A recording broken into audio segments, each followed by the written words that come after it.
Okay, first we're starting off with some oil. Got some veggies, bell peppers, onions, green onions, and mushroom.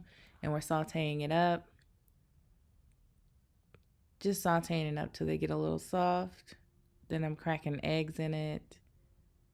3 eggs, to be exact. And I kept getting shell in there. So make sure you remove that. Then I just add in the spinach along with that and then put it back in the pan.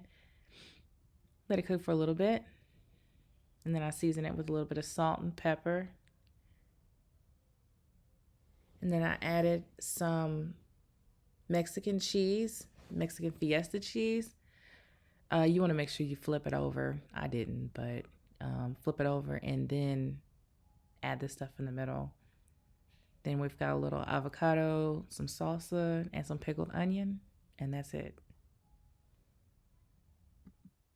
Thank you for watching.